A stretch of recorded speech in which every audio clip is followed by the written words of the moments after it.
با مقصد سزاوار پیشواز گرفتن جشن 30 سالگی استقلال دولتی جمهوری تاجیکستان به طور دائمی توزیع آزاده نگاه داشتن ساحل منبع‌های آبی، جلب بیشتر شهروندان در کارهای آبادانی و سازندگی، بلند برداشتن سطح معرفت اکولوژی اهالی، اینچنین عملی گردانی نقشه چوبینی‌ها بخشیده به 10 ساله بین‌المللی عمل آب برای رشد استوار سالهای 2018-2028 و سال رشد دهات، سیاحی و هنرهای مردمی در شهر و ناحیه‌ها و شهرک و دهات جمهوری توزیع محل گذرانده می شود. از جمله در جماعت دهات عبدالله عبدالوصیف شهر وحدت اکسیه توزیع ساحل و توزیع محل گذرانده شد که در این چوربینی مذکور ساکنان محله های اهالی نشین در مجموع زیاده از 640 نفر به حشر برآمده رود و جویبارها و اطراف بیناهای استقامتی، راهروهای محله ها، اطراف مؤسسه های تعلیمی و توبتی از پرتوها تازه کرده شدند. در این روز تکنیک های ضروری نیز جلب گردیده زیاده از 40 متر کوبی پرتوها به پرتوگاه شهری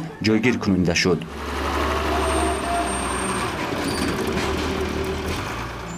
روز طبق فرمایش رئیس کمیته حفظ محیط زیست نزد حکومت جمهوری تاجیکستان در حدود شهر وحدت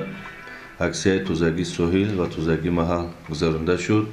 اکسیه مذکور در جماعت دهاتی عبدالوصیف با جلب و 3 اشتراک کنندگان برگزار گردید. در حدود جماعت دهات خصوصا در دهه چلمزا زیاده از 1000 متر مربع کانال ها جویبارها از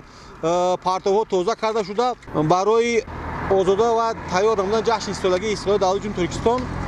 ما تیاری دستیم. یادرس باید شد که جمهوری تاجیکستان دولتی است که در آن زیاده از 55% آبهای جاری شونده دریاهای آسیای مرکزی تشکل می‌یابند. در سمت مناسبت‌های آبی باشد تاجیکستان طبق ضروریت تامین رشد استوار اقتصادی استفاده ثمرناک و حفظ ذخیره‌های آبی را در اساس مناسبت‌های همگرایانه و همکاری‌های سودمند با دولت‌های منطقه عملی می‌نماید. از این رو شهر وحدت که نظر به دیگر شهر و ناحیه‌ها از جهت تامینات آب در منطقه خوبتر و بهتر به نظر می‌رسد، در این سمت بخش حفظ محیط زیست شهر نیز عاید توزیع محل در همکاری با ساکنان شهرک و جماعت دهات پیوسته همین گونه چوربینی‌های نظررس را عملی می‌گردانند. این عملی نیک باید در هر یک شهر و ناحیه مملکت پیوسته عملی کرده شود، زیرا طوری که گفتند سلامتی به توزیع محیط اطراف نیز وابستگی زیاد دارد.